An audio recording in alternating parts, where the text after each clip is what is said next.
Welcome to Secrets for an Inspirational Life with Mimi Novic, the place where every heart tells its story. Whether it's inspiration, courage or hope you need, you've come to the right place.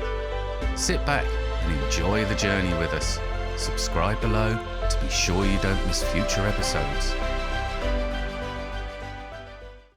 Hello everyone and welcome to another episode of Secrets for an Inspirational Life. How are you today? I hope that you are well. I hope that there are some beautiful and interesting times with some beautiful and interesting people.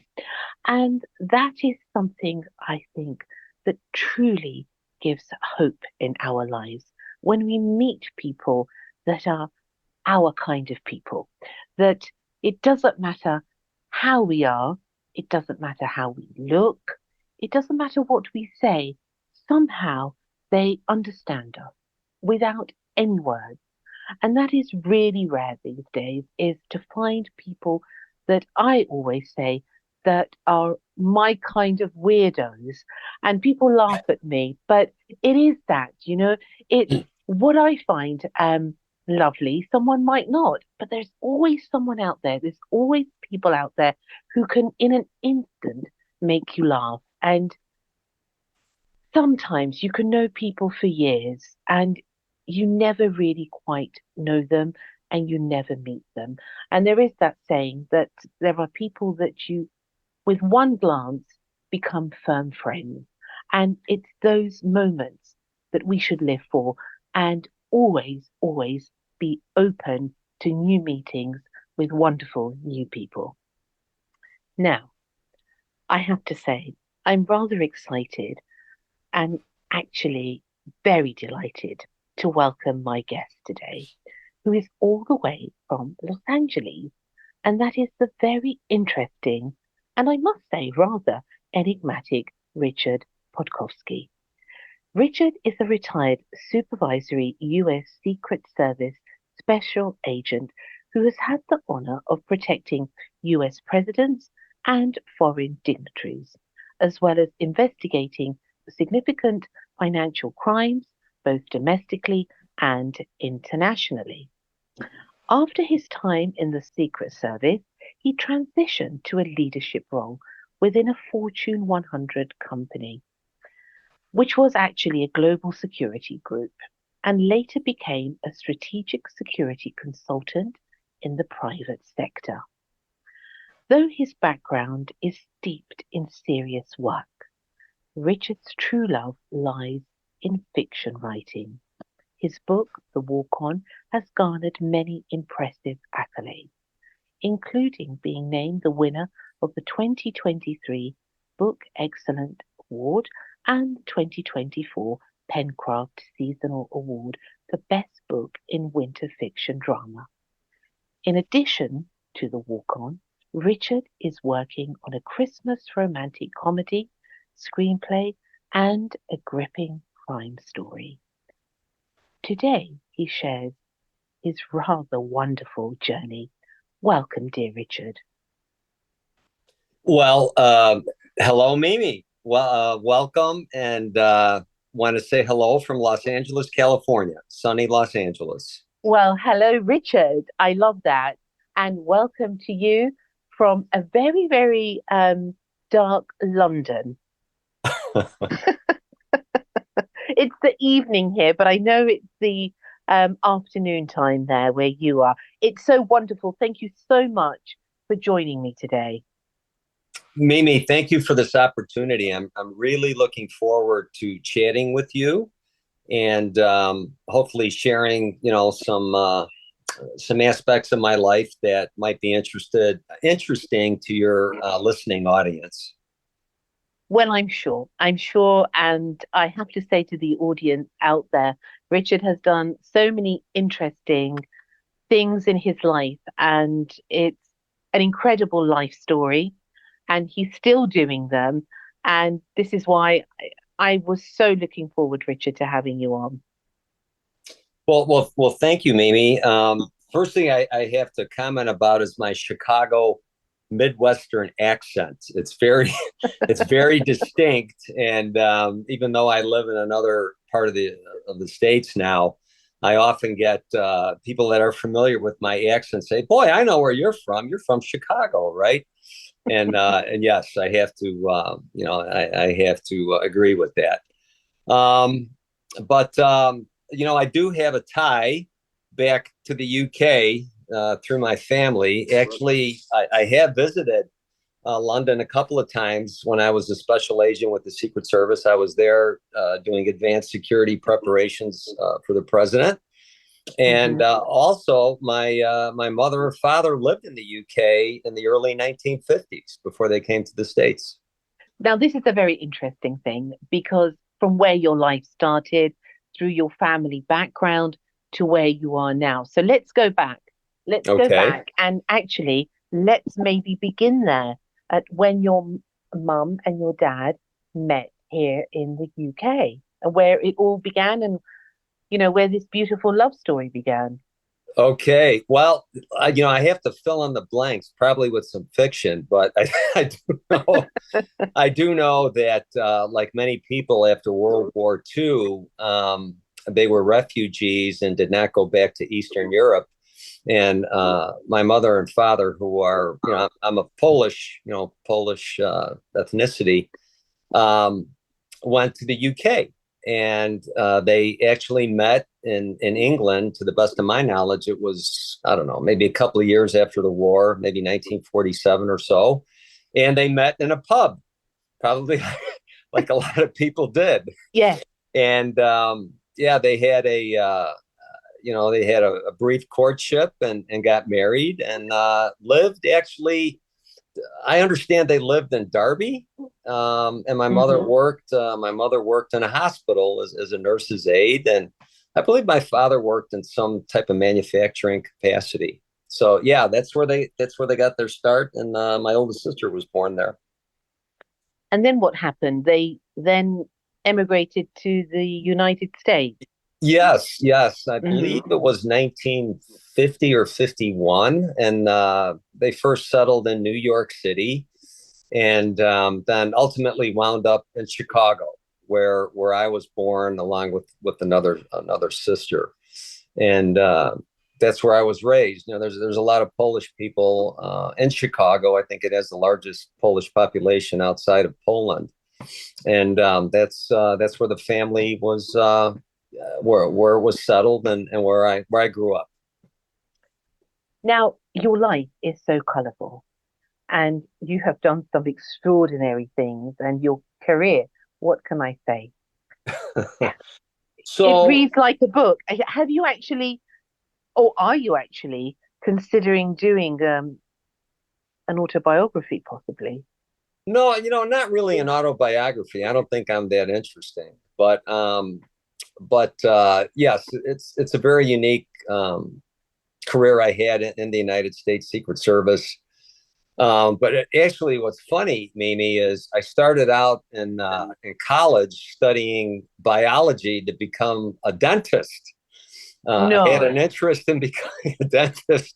Well, that's very, very different. Yeah. So after about a semester, my first couple of semesters of college, I realized I didn't have the stuff, with the sciences to pursue that career path. But I had an interest in law, and at one point I was going to try to go to law school, but I had a unique opportunity in college. I did take a course in criminal justice, and I learned about the Secret Service. And during that time in the early 1980s, with the Cold War going on, speaking an Eastern European language was a benefit. So I do speak Polish. It was my first language, and I spoke it, throughout my life. I still speak Polish, probably not as good as I used to because I don't use it as much. But that was one of the things that was I guess desirable to have that language capability. So then I did apply and went through the hiring process with the U.S. Secret Service.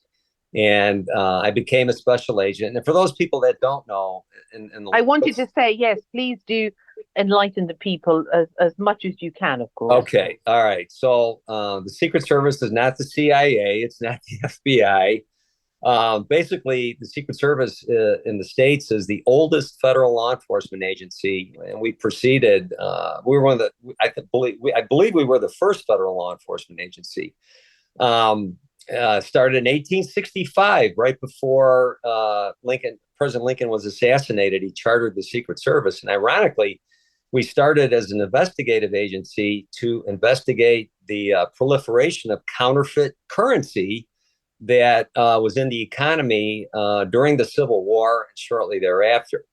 And that was the beginnings of the Secret Service up until about 1901, 1902, when after another presidential assassination, the United States Congress decided to protect the U.S. president. And that was the beginnings of our protective mission. So the Secret Service actually is a dual mission agency, investigating financial crimes and also providing protection for our high level government officials,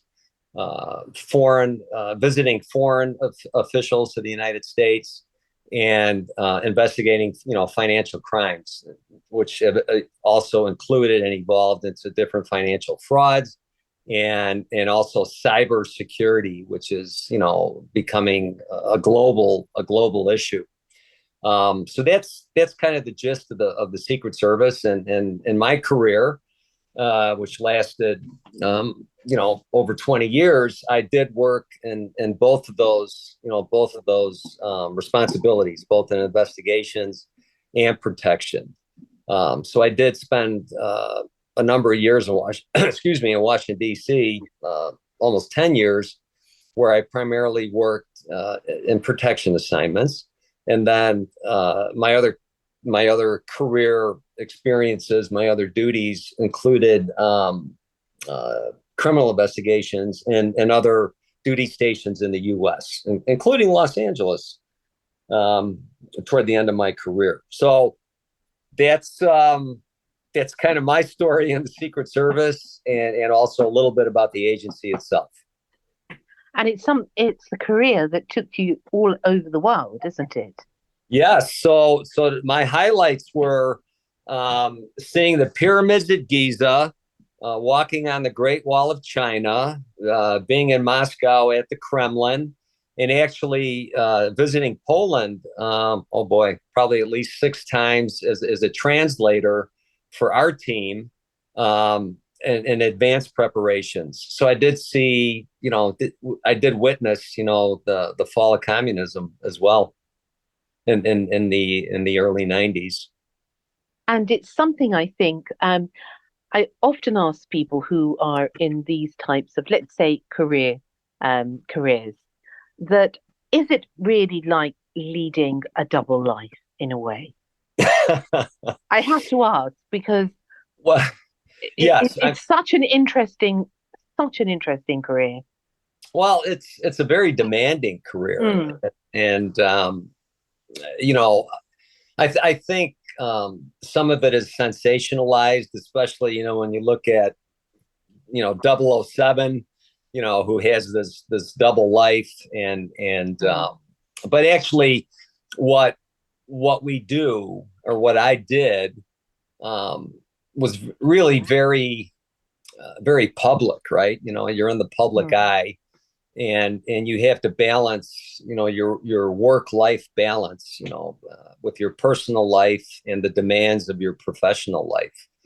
So it is demanding, and but it is very overt. The covert things that I did were minimal.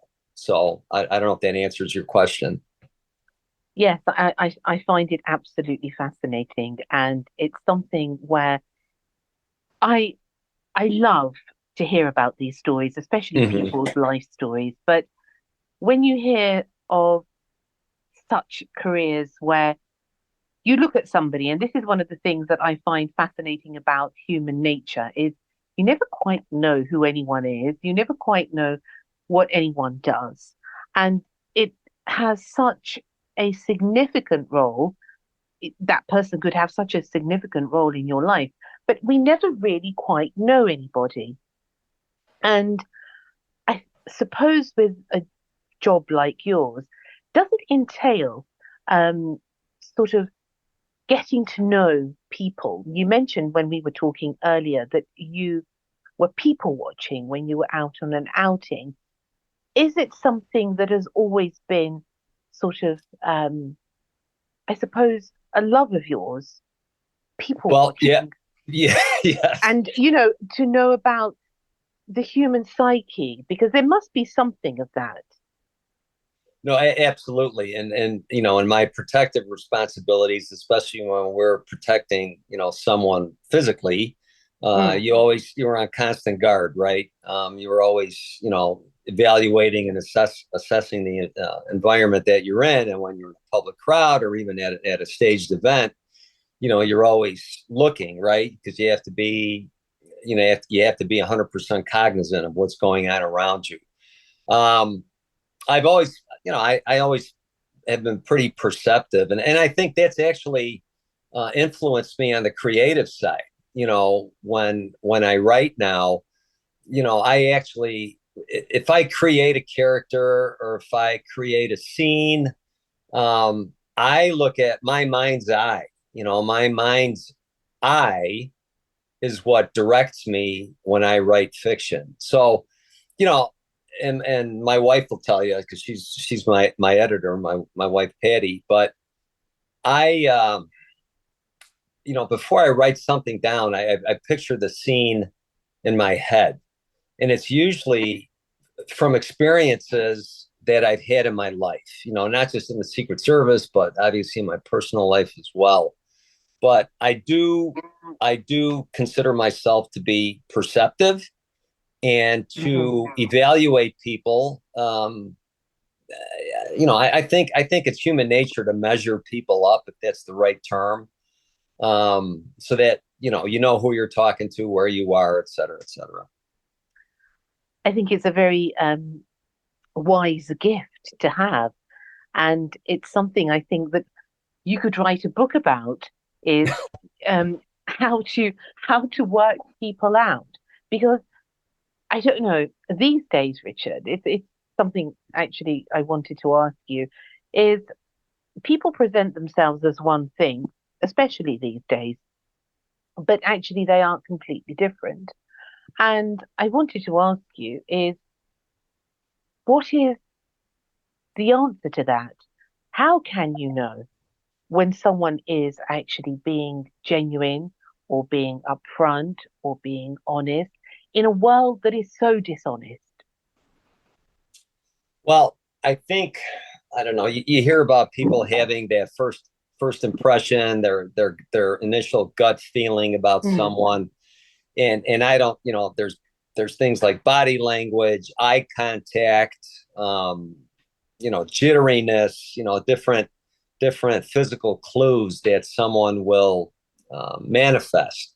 But I think if someone is deceptive and is good at it, it's difficult, to really, especially upon first or second impression. I think it's only through time and contact with somebody that you'll have a good idea about that person. And even then, there's surprises. I believe people have.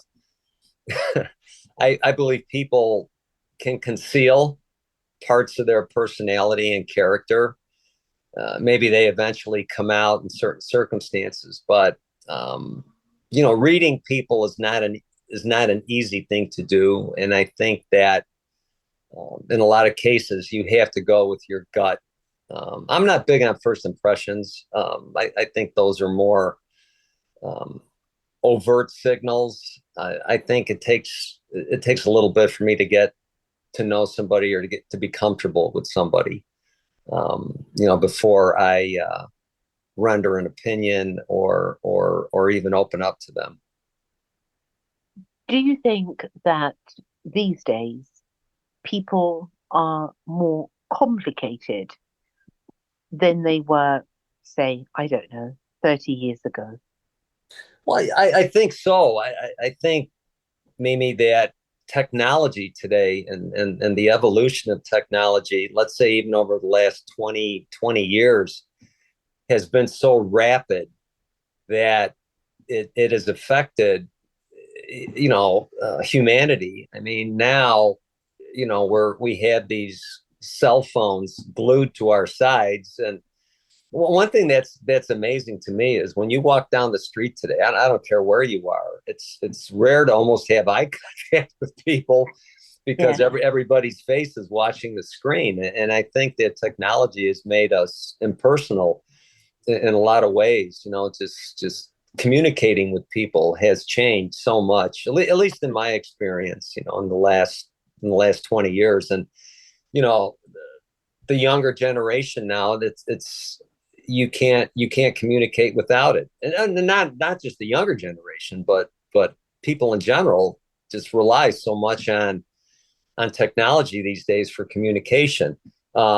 Just look at you and I right now. I'm sitting here in Los Angeles. You're in the UK, outside in London or in the area, and we're able to have a conversation.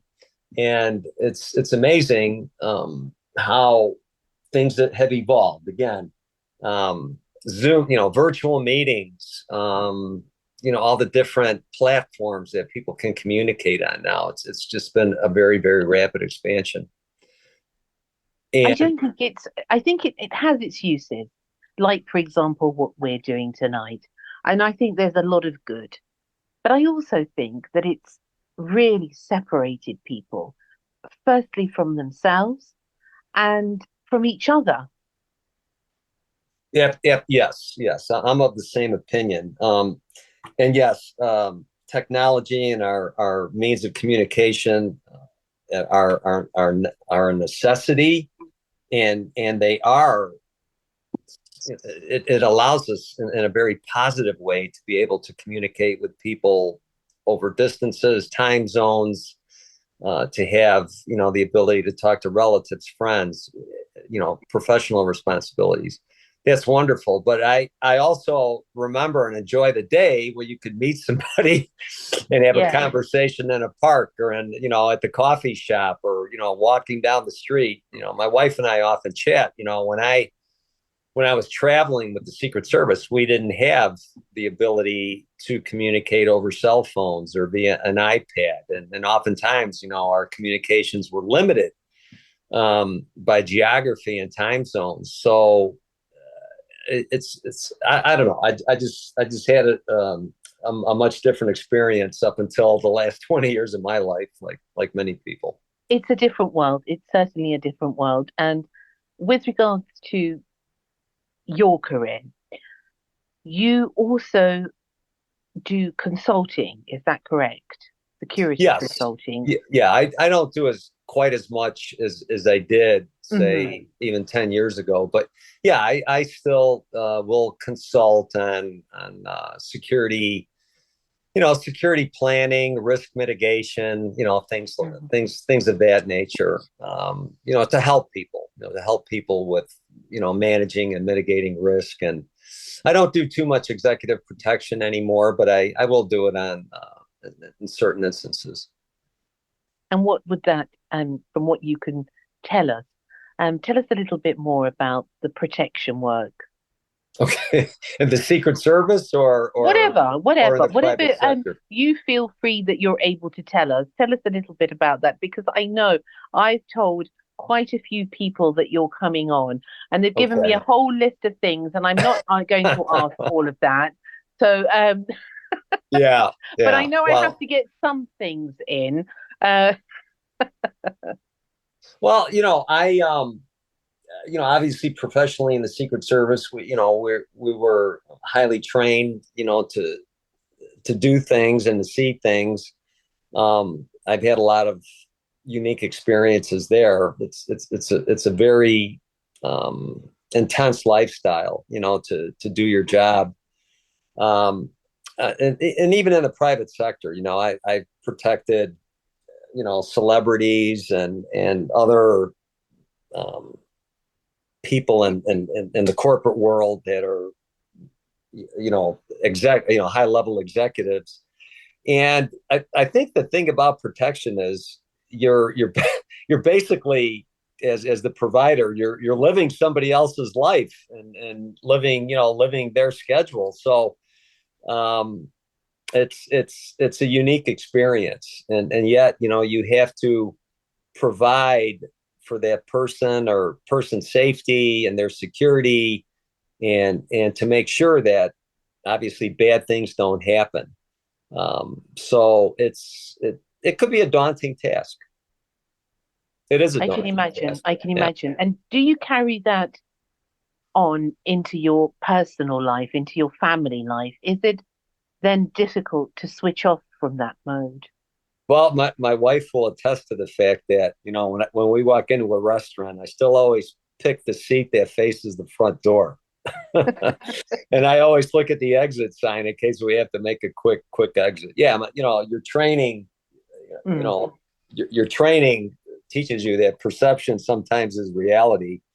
And you have to, I guess, yeah, I always am try to put myself in a ready mode, if that's the right word, but to be perceptive as to my environment, and know where I'm going, or being with my wife or with family. It was a I wouldn't say constant, but it was a concern, and something that I would address when I had to.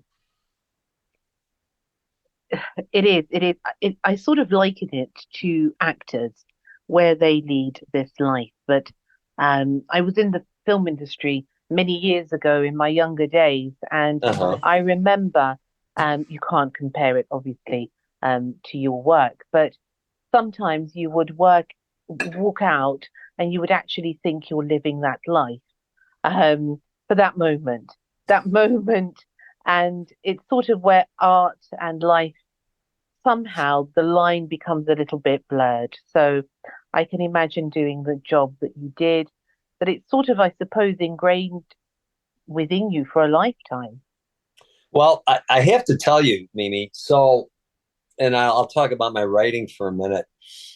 Fiction writing actually became an escape for me from reality. That's Um, what I wanted to ask you. Is so, that how you got into writing? right. Well, I've always had a creative streak, and Hmm. as an aside, I also make Christmas ornaments every year. I try to make an annual You Christmas. really? I do, yeah. We could talk about that, but my father was an artist, not professionally, but he was very gifted. He painted, oil paintings, watercolors, etchings, things like that, and I think I picked up on some of his creativity. And for me, my creativity is an escape, because it allows me to focus on something that I didn't do professionally, which obviously was a career in law enforcement, and then in the private sector, also doing security consulting and executive protection, things like that. Hmm. So I wrote a little bit in high school, and then in college. I took some writing courses, and about, oh god. So when the kids were growing up, obviously I had responsibilities as a father, coaching sports, going to my daughter's um, uh, theatrical performances and music performances. But I always had ideas in my head, and related to writing. And I thought, boy, you know what? I'd like to write some of this stuff down, but time was always demanding, right? Between working full time, and then also raising a family. But I did start writing my novel, The Walk On, back in 2007. And it was at a time when professional athletes, it seemed, were getting in trouble, in the media for one reason or Hmm. another. And our American football is different than soccer, but um, it seems like our professional football players, our NFL players, in that year, some of them made some bad choices, right? Personal choices, which put them into the media. So that was the impetus, for the walk-on, created a character, Mike the Steel Man Stolowski, and it was, based on the premise that professional athletes do live their lives in the media fishbowl. They're either praised or vilified depending on, the current trajectory of their professional and personal lives. You're either king of the world, you're a fallen angel, you're a hero, or a heel. So that's kind of what got me thinking about my protagonist, and I set the story in Chicago. You write what you know, right? I learned in my later writing classes that authors should write what they know, and that's why I set it in the city of Chicago, and that's where I got my inspiration. So, and I'll talk about the novel a little bit. It includes the grit and glitz of the city. It's a big city. Talk about the iconic sports teams, and like many big cities, it's a patchwork quilt of diverse neighborhoods and colorful characters.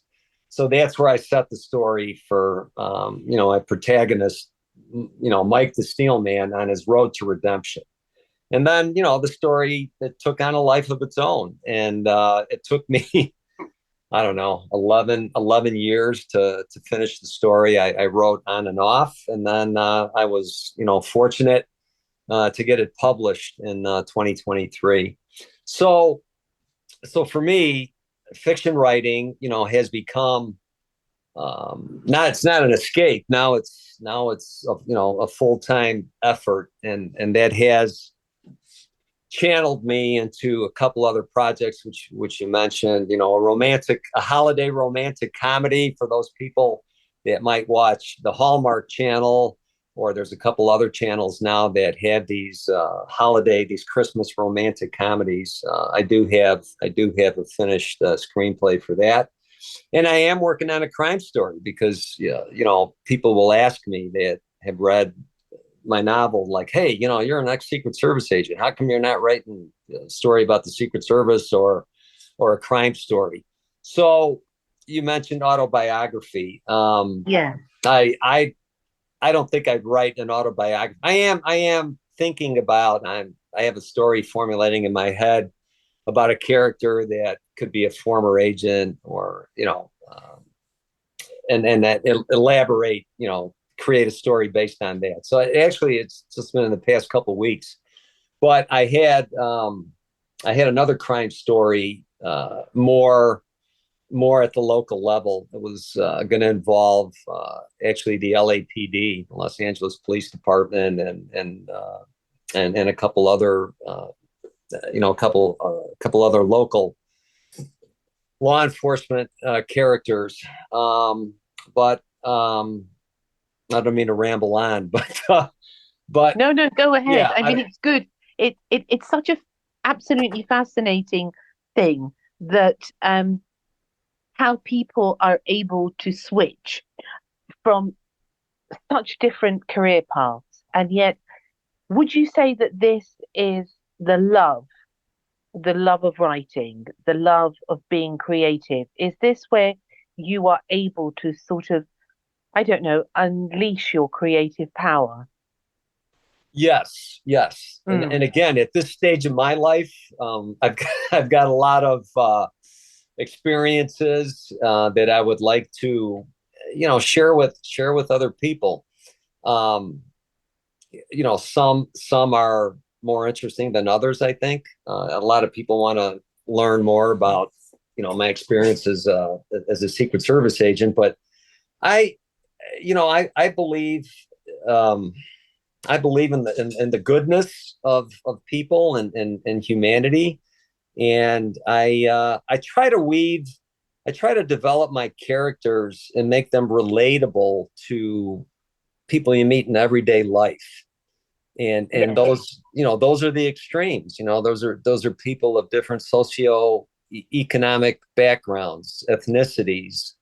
And that's what I find interesting, and I did hopefully capture that in my debut novel. I am getting some good feedback. I've gotten some awards, and we're actually trying to adapt it to the screen now. So I'm trying to pitch it as a potential TV series for anybody that's listening out there. But so do you actually have anything on the Hallmark channel? No, but we're hoping. No, we don't. We have not. As yet. No, we're trying. I'm working with some people. We're trying to pitch it to different people that might be interested in such a story. It's a cute story. It's actually about a Los Angeles police officer and an emergency room nurse. Oh. It's called Operation Santa Bear, and it's a cute story about the two of them, first responders partnering in a Christmas charity event, giving out little Santa bears to sick children in a hospital. And it's very formulaic, but it's a cute story, and I think potentially it's got legs. And how is it in Los Angeles, Richard? Well, what made you go there? What made you move there? Well, our kids are back here. Our kids went to university out here, but as I mentioned, I was stationed out here in the mid '90s, and we did move back to Chicago for family reasons. But we just recently moved back about 4 years ago. And truth be told, because of these creative interests that I have now, I did, want to be closer to where the industry is and see what kind of success I might have. But Los Angeles is a wonderful city. It's very diverse. It's also, a quilt, a patchwork of neighborhoods and diversity. And it's got a great history. I love all the old Hollywood stuff. We just went on a tour of one of the older studios, and it just takes you back in time. The food is great. The people are great. The geography is great. And in California, you got the ocean, you got the mountains, the desert, and just about whatever you're looking for is here. And we're reunited as a family, which is really good. Yeah, that is very, very important. And I suppose being in the hub of everything, there are so many creatives out there that to be amongst your kind of people, as I spoke about earlier, do you find that easier to be around people that are creatives? Yes, absolutely. I just finished a writing class actually this past week, and it was intriguing for me because I wanted to begin a practice where I would provide consulting subject matter expertise, like in the world of crime fiction, for TV for series or film projects, and work with people and to share my skills and experience to enhance a particular project. So I'd like to get some traction with that. But I love being around people that are creative. My wife and I will go to the art museums. We'll go to neighborhood festivals or neighborhood festivities, even neighborhood art shows, and writers workshops and things like that. We joined one of the local Los Angeles writers groups, and these are things that I have interest in, and I'm blessed in that I have this opportunity, and I guess I've developed some skills to make better. Is it something that when you were young, we all have dreams, especially when we are children.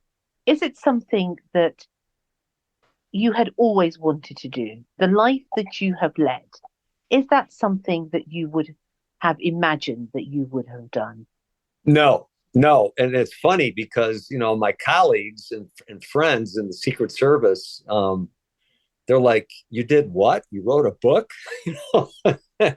Yeah. And, it's, I guess the life that I'm living now is a little different, than a lot, some of my former colleagues, but there are, I do have fellow colleagues that have also, written some works.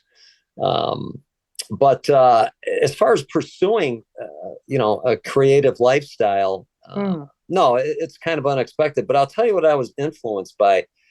When I was a boy, I used to watch my father painting, doing oil paintings. And sometimes I would just sit there and watch him because he was very talented and very underrated. I've still got some beautiful pictures that he did almost 60 years ago. And I think I was inspired. And I'll just bring up the Christmas ornaments I make. I make them out of modeling clay, baked modeling clay, and they're very detailed. And I think I get lost in these projects because it allows me to focus on what I'm doing. And it's almost like it's cathartic for me. It pulls me out of, my, the life that I became accustomed to, and allows me to, let the creativity go, whether it's manifested, in artwork or in writing. I'm sure I'd be capable of an autobiography or doing research on another style of writing, but it's in fiction, that I find escape. And you've won many awards. Well, I've won a few, yes. Well, too few to mention, as they say. But no, we should mention them because there's so many of these awards that you have won. Well, I've won one in the UK. Actually, I won a writing award in the UK. Have you really? Yeah. Oh my gosh, it's I should call on my wife. It's not Billy Bob. It's Buttons. I can find out for you. But yes, I've won some. I just won another one last week, a Pencraft Writers Award. I came in number 2 across the country. Well, congratulations. Yeah. And so I've won some, won some accolades, and I'm humbled by them. And but I'm proud, that the novel's getting some recognition. I think it's wonderful. And it's where is it available? On Amazon? So yes, I do have a writer's website, which I would direct anyone that's interested. Please. So it's my name. It's Richard Podkowski.com, and the last name is spelled Podkowski. So it's richardpodkowski.com. There's a lot of stuff on there, on the drop downs. And then the book is available on Amazon. It's on Barnes and Noble books. And there's also a link tree in my website. But I'm on Instagram. I'm on Facebook. LinkedIn. I can also be found there. So I am happy that I can use the world of social media to help promote some of my work. And how long actually have you been writing, Richard? So, Mimi, I wrote a little bit in grammar school. Actually, I remember writing a couple short stories in a spiral notebook. And then in high school, I took a couple writing courses in high school, but in college, this is kind of a funny story because I took a writing course, and I remember it was I forget the title of it, but I had a unique professor. His name was Dr. Macy. I'll never forget him. He was kind of a free spirit, just a really good guy. And one of our assignments was to write a short story of choice. And I wrote a story. This is already when I was a criminal justice major. I gave up the pursuit of dentistry. But I wrote a story called The Cubicle. And it was about a man convicted of a crime, as I recall. It was many years ago. And he was sentenced. He had a life sentence to prison. And it was a 200-year sentence. So he was going to die in prison. So I forget how many words it was, under 1,000, I'm sure. But basically, it's about his transition from freedom into this cubicle prison cell. And I recall the last sentence went something like, as the steel door shut behind him, he wondered what the next, what the second 100 years of his prison sentence would be like. So when we got our grades back on the short story, I actually got an A minus, and I was kind of a screw off in college. I probably should have studied a little more than I did, but I remember Dr. Macy's note was A minus, and then a question. He goes, "Did you really write this?" So I thought that was funny because he did give me a good grade, but then he questioned my writing ability or the authenticity of my writing ability. But that was inspirational, and I did. I remember I did write notes. I jotted some notes down. I was going to write a mystery novel. I thought about mystery, and even earlier in my Secret Service career, I did think, like, hey, maybe I could write a crime story. I wrote investigative reports for over 20 years, and then which obviously are long and factual and time chronological. And even in the private sector and in security, when I was doing consulting, I would have to write detailed reports. And then when I wrote the original manuscript for the walk-on, it turned out to be about 500,000 words. And my wife, Patty, who is the former English teacher, she was my first editor. I shared my clandestine writing with her. And then ultimately, to get it down to commercial fiction standards, she had to lop off about 300,000 words. So she said I wrote War and Peace. And instead of telling the time, I wrote how to build the clock, very with details. So I think as a writer, and again, hopefully I'm not rambling on, but I think as a writer, I've learned more about the technical side of writing and, how to be a better writer as a result. And what gives you the inspiration? What Oh boy. actually gives your life that inspiration to keep writing, to keep being so open-minded, traveling? Where does that come from? That's innate. And my inspiration, Mimi, comes from different sources. For writing, I mean, like I said, my mind's eye wanders, and I'll hone in on something. Two people walking down the street, maybe a child playing with a dog in a park, or I'll be sitting in Southern California, Los Angeles congested traffic, and an idea will pop in my head if I look at a building or a certain sequence of events. My inspiration comes from different sources, but it's usually visual or music. Music inspires me. When I was writing the walk-on, I'm into fitness. I like to work out, and sometimes I would just plug in music and concentrate. Certain lyrics might inspire me, from different songs. So yeah, my inspiration comes from different sources. I love that because what's so beautiful, I think, about life, and especially we miss so many opportunities, I think, to find inspiration because it's all around. Everywhere you look. Yes, the world can be so difficult, and it is at times, but there's so many beautiful moments that can actually inspire us. Yeah, I actually thought about, at this stage of my life, with my wife being empty nesters, we're in that baby boomer age group, right?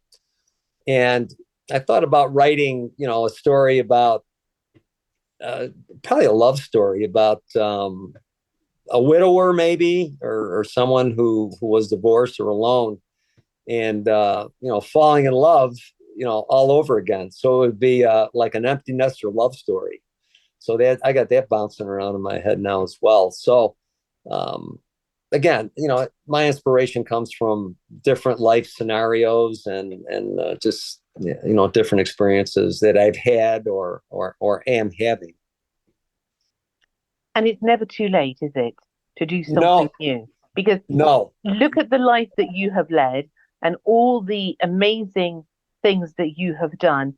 And here you are, doing something again completely different and being such a success. Well, yeah, I don't know, call it divine inspiration or divine intervention to do Yeah. something different, but yeah, I'm blessed and I'm very fortunate to and have have the good health to pursue some of my my the different things that interest me. And I think if I have something to say or share with someone that's positive, that's what gives me a lot of inspiration as well. Yeah.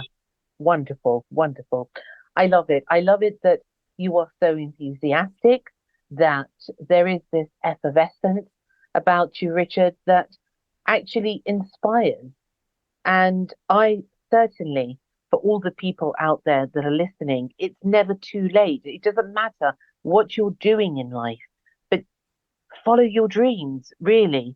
Look at how successful you are and just keep going. Yeah, and Mimi, I think we shared this in another conversation, but in my daily routine, it's a good day for me if I could show a random act of kindness to someone Hmm. that I've never met, and how small it could be, because I think that's something that we need in our world today, Yes. as we go through life, is to just express kindness and understanding, to the people around us, and I think that's something that will make us better, all of us, and I just wanted to share that, with you as well. Thank you, Richard, because I think that is very important. If we can show even a momentary second of kindness to somebody, it doesn't matter. It can be even a smile, a genuine smile. It really does make a difference. We had somebody come to the door and it was the postman, and Mhm. usually they're really miserable. But this postman was actually really very, very cheerful. And Yeah. the thing that I was thinking, what is it that made him different? And it was because he smiled and he said, hello. And it's such a small thing, but it's such a significant thing because it's human interaction. It's something that we so crave, all of us, to have that interaction with people and share that sort of loving moment, even with the postman. Exactly. I can picture that encounter, and um, yeah. So it's like I said, it's for me, it's try to do a random act of kindness or to be positive, even in a short interaction with somebody. I think I think that's something that we have to put out into the universe. So Yeah, I love it. I love that you've shared it. And it's very, very apt at this time when people are, sadly, so many people out there are in so much need of a gentle word, and it can change really someone's day. yeah, yes, yeah, absolutely, yeah, absolutely.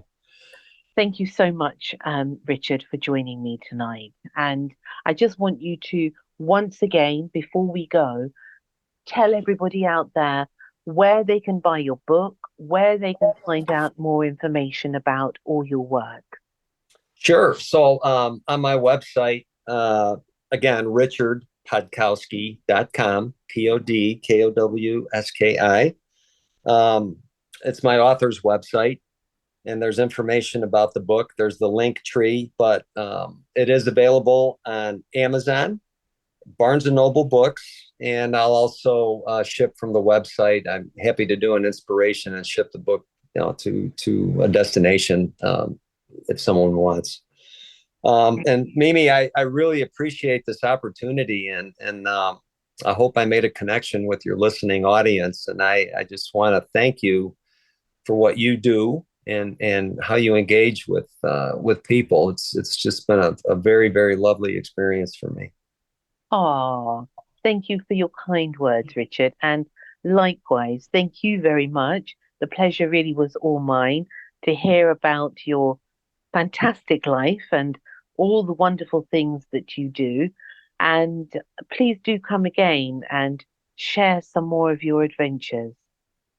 Well, I want to take you up on that cup of tea and one of the country houses. Well, yes. Well, right? well, we're waiting for you.